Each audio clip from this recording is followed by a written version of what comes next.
into the next of our community forums. It's good to be back. Yeah, we had a little hiatus. Labor Day weekend. Blah, blah, blah. But school is back in session, including us. So this is Diana. I'm pointing to her because she's over there on my laptop and there on my cell phone.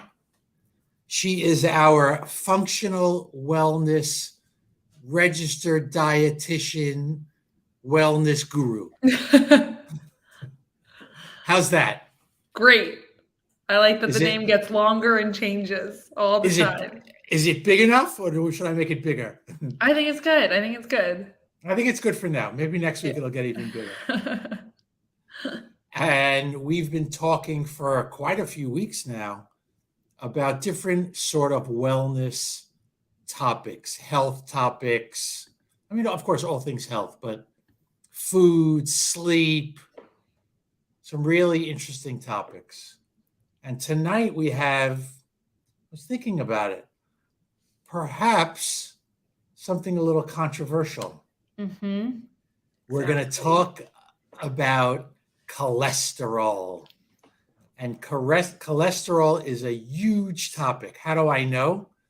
Statins are the most prescribed drug in this entire country. It's the number one drug. Why is that? We're going to dive in.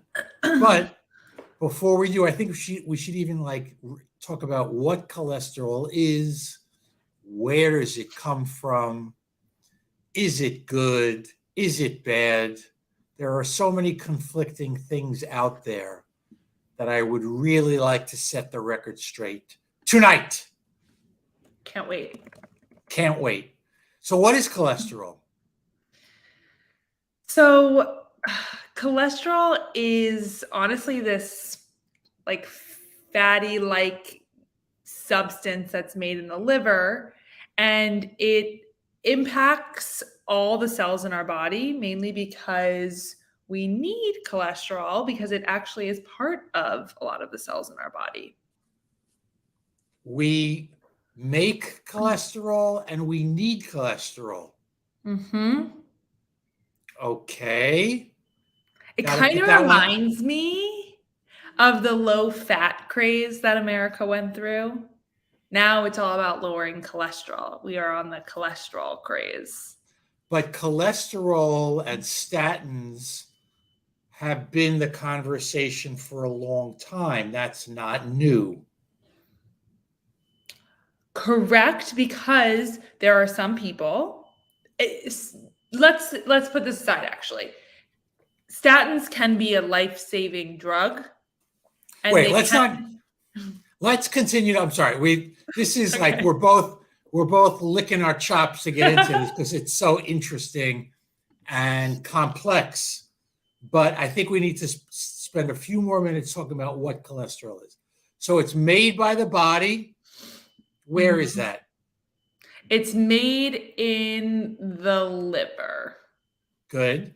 But it's found in various cells of our body as well as in the blood.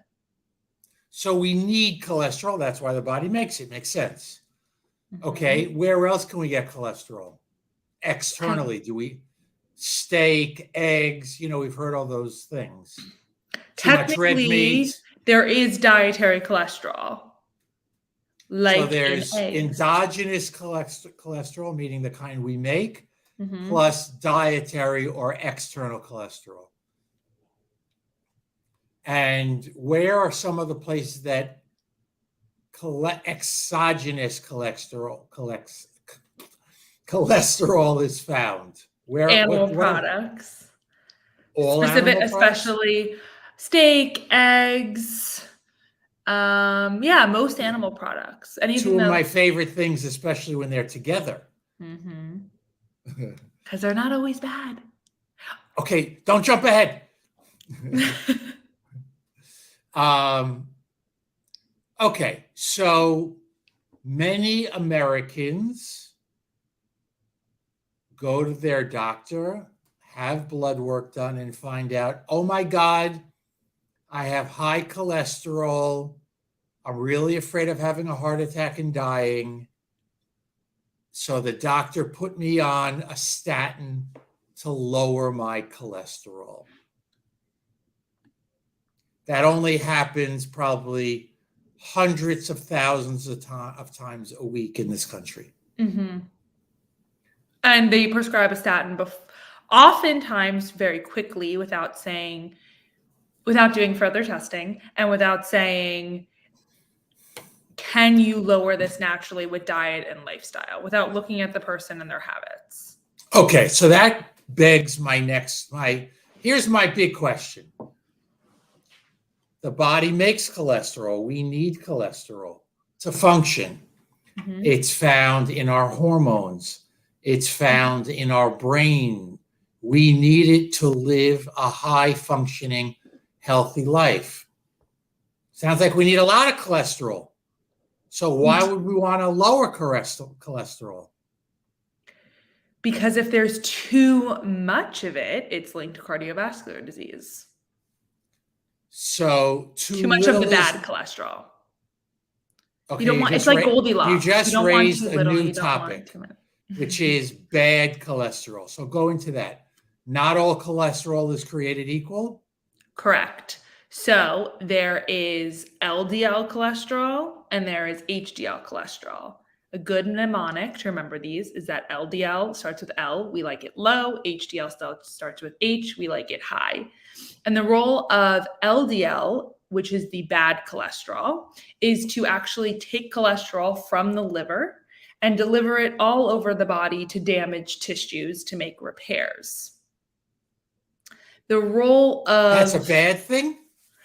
So you want some LDL, but the problem is when you have too many there's actually then different sizes of LDL particles. So there's small and there's large. And the problem is when you have too many of these small LDL particles, they stick together like these very small particles and they build up at the site of injury.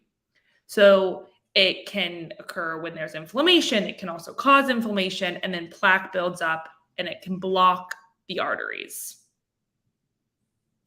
Also, that's small the LDL. So yes. From your point of view, from a functional wellness point of view, you want your LDL, you want that as low as possible? No, not as low as possible.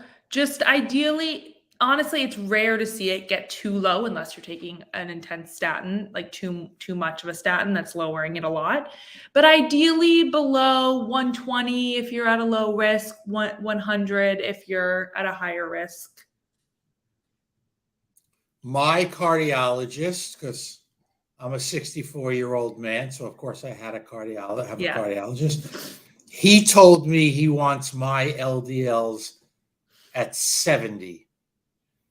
He said 70 is the sweet spot. Did he test the size of your particles? I don't think he did, but I had that tested with the Boston Heart Test. Yeah. I can't remember if he did. So I don't want to throw him under the bus. Yeah. That's okay. I don't blame him if he didn't. A lot of them don't. So if your cholesterol is, let's say 100, what you said, do you also have to know your LDL particle size, or is just knowing that it's 100 enough? It depends on the person, their age, and their risk for cardiovascular disease. If they are concerned, I'd potentially want to see the particle sizes to make sure. Well, everybody's concerned. Nobody wants to drop dead. Yeah, but a lot of people say like, cholesterol doesn't run in my family. I've never had high cholesterol, right? Like those people, I would say you don't need to do a particle size test on everyone. But if someone says cardiovascular disease runs in my family, I've had high cholesterol for years, I finally got it lower, then yeah, I'd probably want to run that test. Got it. Okay. So then we have the good HDL. So the bad is the LDL. And the good, it's actually good for us? Yes, because it takes cholesterol away from the site of injury and then back to the liver to be metabolized after that tissue heals. So And it can remove the plaque buildup. do we want the HDL as high as possible? Technically, once it gets like above 100, it starts to be an I can never say that word, a strange marker that is a bit like, why is it high? Maybe there's inflammation, but let's not Omniscient? worry about that. Omniscient? Is that Yeah, the word you're exactly. looking for? Yeah. Didn't you go to Yeah. Michigan? Yeah, I did, but I can't say the word. I went to Hofstra just for. It doesn't matter where you go to college. I'm kidding. But so technically you want to see HDL above 60.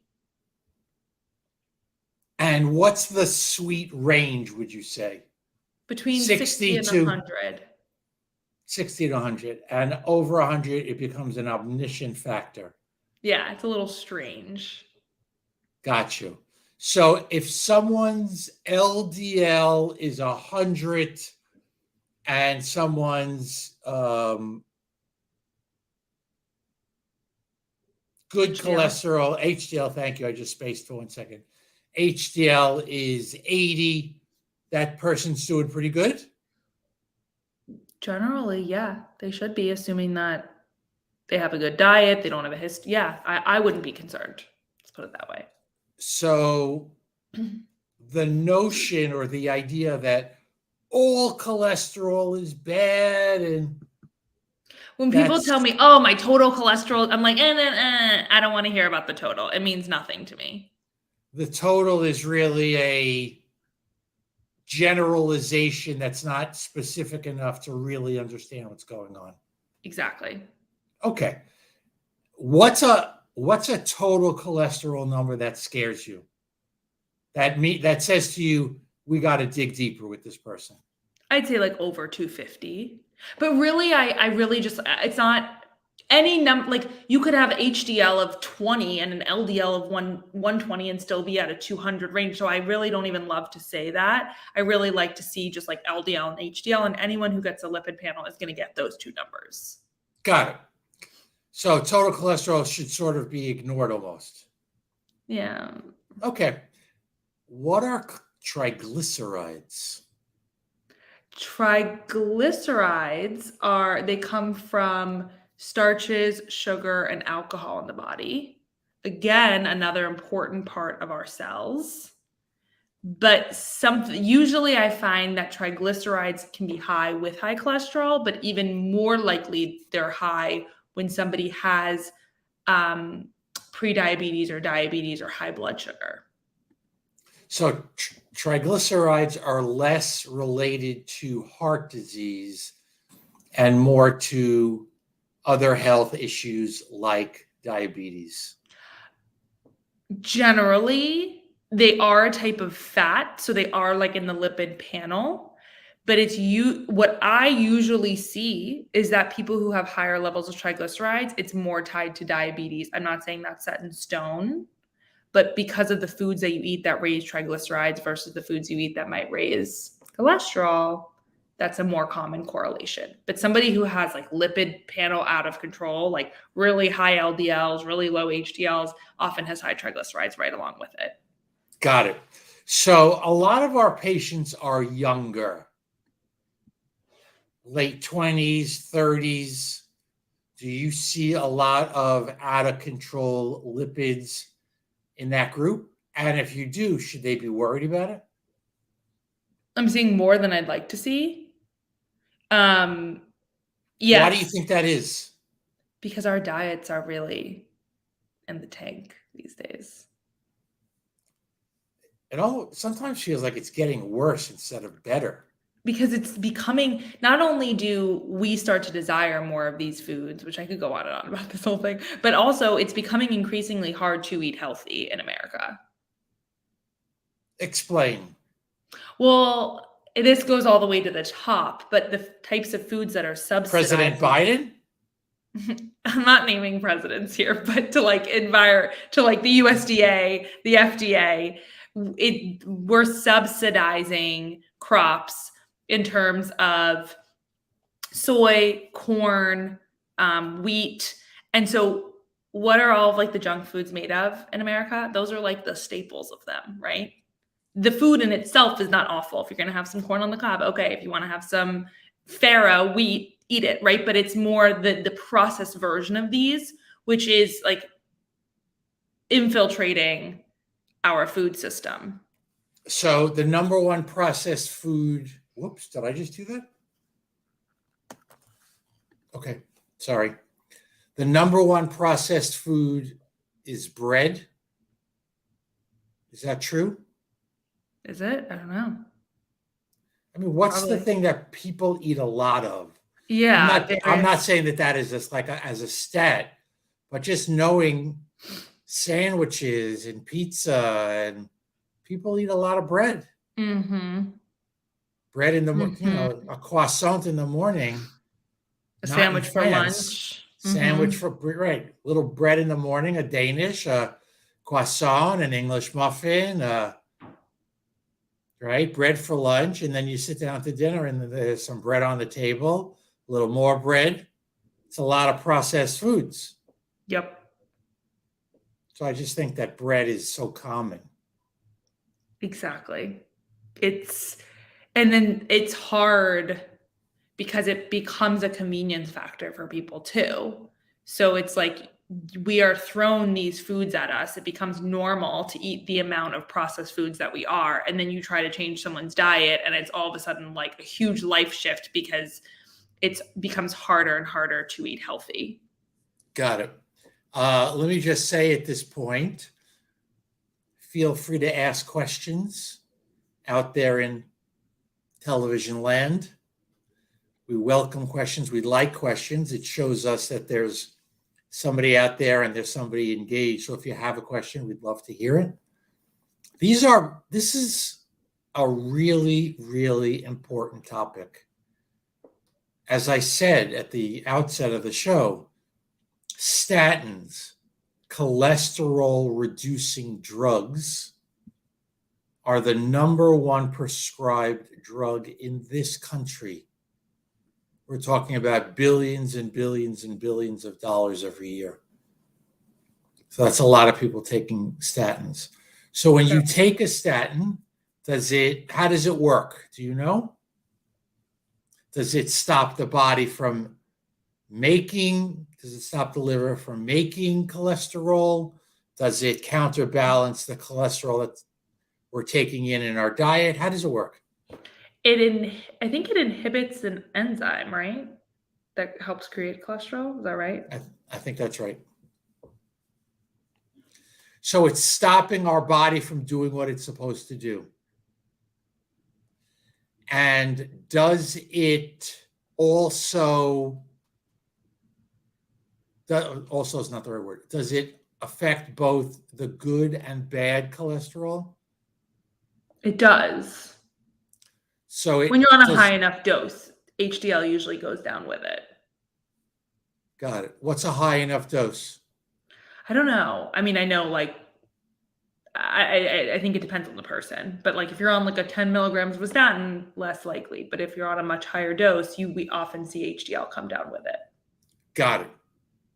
Okay. I think we should move into the topic of what foods people should eat to increase their good cholesterol and what foods they should avoid to keep their bad cholesterol, their LDLs, down at a acceptable level. So to keep in terms of what you should incorporate, it's going to be lots of fiber. Some of my patients that need more support will even like use fiber, like psyllium husk is really great, but any real like soluble fiber helps remove cholesterol from the blood. And then eating more vegetables, nuts, seeds, and then omega-3s, olive oil, avocado, avocados, lots of fatty fish. Omega-3s, like taking an omega-3 is one of the first things we'll do too, because it can be hard to get enough through the diet, which can directly increase HDL and lower triglycerides and can even have a small effect on LDL too. Say that again. Taking omega-3s, there's a few supplements that we use here time and time again, but taking omega-3s actually helps to reduce triglycerides. It helps to increase HDL and can even slightly lower LDL. Got it. How many, this is omega-3s or omega-6s? I always get confused. Omega-3s. Omega-6s in excess are actually a problem, but it's really about the ratio of omega-6s to omega-3s. And omega-3s, where do you get naturally? So like a lot of foods have both omega-6s and omega-3s, but the foods that are highest in omega-3s are going to be nuts, seeds, avocado, olive oil, and then fatty fish, small fatty fish, sardines, anchovies, mackerel, herring, salmon. Got it. Your favorites. Yes, exactly. I had herring over the weekend and anchovies. So we should have as much of that as possible. Can you overdo it? I mean, they can thin the blood. So if you're on a blood thinner or you start bruising a lot, maybe you want to lessen your dose, but like 2,000 milligrams is a pretty standard dose for it if you're taking a supplement. From eating, you can't overdo it. Of omega-3s. Mm-hmm. 2,000 milligrams of omega-3s. Okay, that's a good number for people to know, that everyone at any good age, quality really, omega-3s. There's some bad quality fish out there. What does that mean? Don't just walk into Walgreens. There can be plastics. There can be heavy metals. The fish oil can actually have gone rancid or oxidized. So you want to be getting it from a good quality source. This goes for all supplements where the company producing it is third-party tested. Because I could create a supplement tomorrow and throw it on the shelf at CVS. How do you know if it's third-party tested? Does it say it? Yeah, if you go to their website, it'll say it, and they'll even have reports. On the website, doesn't say it on the bottle. Some probably do, but I don't think most do. So this is most that are third-party tested are not on the shelf easy to buy. They're usually sold through practitioners. Mostly. Dr. Fenster, no leading the witness. Do we at Complete Wellness sell high-quality omega-3s? I believe we do. Of course we do. Yeah. And personally, I take the omega-3s that we provide for our patients. I stand by it with my own health and wellness. So do I. No questions. So do you. Should someone be taking 2,000 milligrams of omega-3s, no matter their age, no matter their cholesterol? Is there any downside? Again, unless you're on a blood thinner, not really. Got it. Or like you're getting surgery, anything where you wouldn't want your blood to be thin. That's why usually before surgery, they tell you to stop taking all supplements. Yeah, but keep in mind that like good, healthy foods naturally thin your blood. Because it's a good thing, it helps reduce like the chance of heart disease. So that's why like green tea and curcumin and omega-3s all thin your blood. And people are like, oh no, I have to like get off all them when I take a blood thinner, as you should. But keep in mind that if you consumed more of those, you might be less likely to need one. That's true, but probably the reason they want you off the blood thinners before surgery is that before surgery, the bleeding. Factor. Yeah, I more so mean if you're on a blood thinner, you also can't take an omega-3 because it could interfere. It could cause the blood thinner to be even stronger. Got it. What are the foods that we should avoid to keep our LDLs as low as possible? So starches, sugars, alcohol, plant starches, oil. Sugars, alcohol. Those are the ones that you said also affect the triglycerides. Yes. Exactly. And then plant oils. So vegetable oil, corn oil, canola oil, soybean oil. These are highly processed. You also canola oil. I thought that was like the healthiest oil around. No, it's super high in omega-6s. Not healthy. Get it rid. It's a lot of foods you're eating out are cooked in canola oil. So you can't always, you can't change that. So that's fine, but get it out of your kitchen. What are the good oils? avocado oil, olive oil. And then if you're not cooking, you can use like sesame oil, and coconut oil for some, but that's a little bit controversial with cholesterol too. It increases the large LDL particles, Those are the but it bad does. ones, or those are the good Those are ones? the good ones. They're light and fluffy. They don't like all stick together. So coconut oil is okay, but if you just have a doctor that's running a standard cholesterol panel, you probably want to watch out for coconut oil because it will increase your LDL. Got it. And then in terms of, there's also watch out for like cured meats, processed meats, conventional meats, like grain-fed meats. What does that mean, conventional meats? Like A hamburger, is that conventional? it depends. Is it grass-fed? Is it organic? Check the labels. Ideally, you're doing more of that.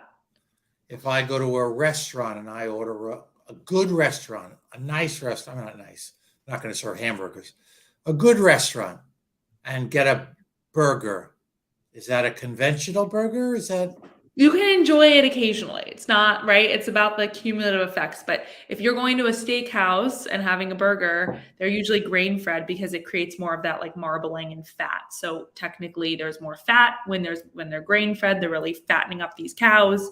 And that but don't we actually, want that good cholesterol?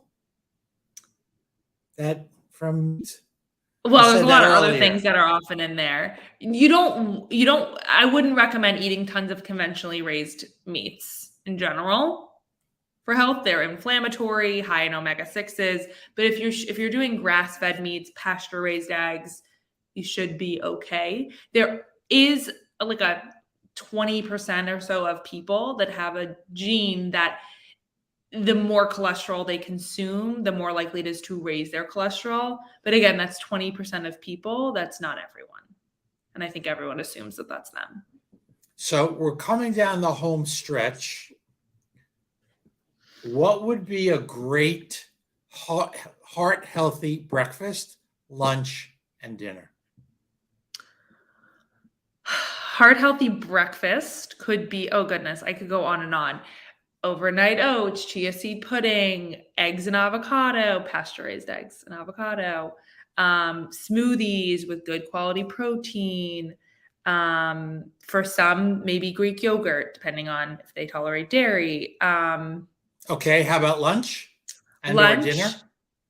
I would say good quality protein, so wild caught fish, wild caught or grass-fed beef or grass-fed beef, organic chicken or turkey or anything like that with lots of vegetables. I'd say the same goes for lunch and dinner.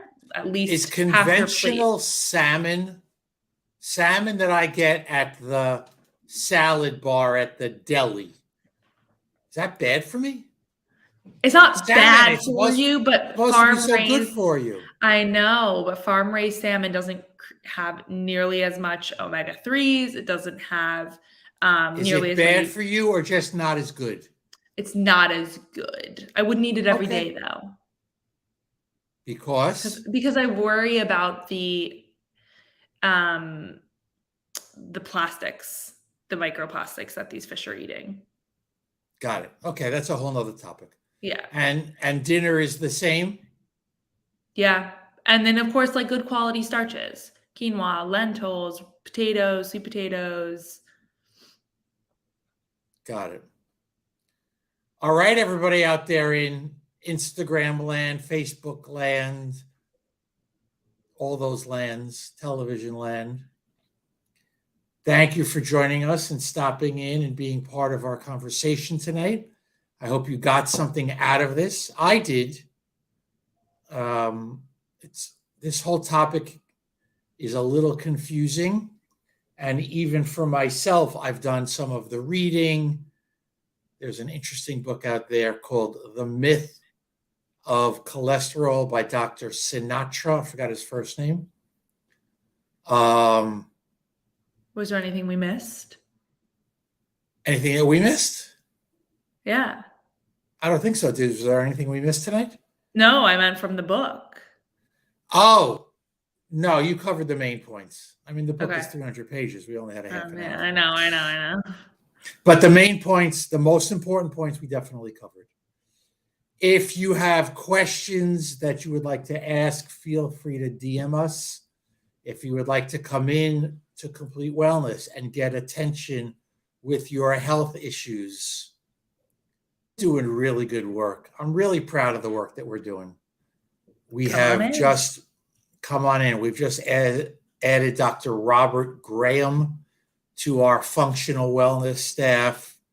You know, not to sound elitist, Harvard trained, blah, blah, blah, really good doctor. So he has great expertise in the area of functional wellness and thyroid and heart health and all those things. So we've got a pretty good staff, really happy with the work that we're doing. We're here to help you. We're here to serve you with any of your needs. And if we can't help you, we'll tell you, of course. You know, we don't take all health issues. We do have limitations, of course. If God forbid you have cancer, we're not the right office for you. But there are a lot of things that we can help. And I invite you, I would welcome you into the office and sit down and let's have a conversation. Thank you, Diana. Thank you, everybody, for joining. Thank you. Look forward to seeing you next week when our topic is, you'll have to come to find out. Yeah, and I'd love for our audience to pick it. Okay, here it is. Anybody that sends in a topic for next week will win a book by one of the authors from Complete Wellness. Wow. That's Jan, that's Liana, that's myself. We have 3 authors in the office. So send in a topic, you'll win a book, and maybe we'll even pick your topic. Ooh, that's so a exciting. great, yeah. We'll mail it to you if you're not local. Exactly. We'll definitely mail it to you. Thanks, Diana. Have a great night. Thank you, everybody. Thank you. Have a great night. Thanks for joining. Bye.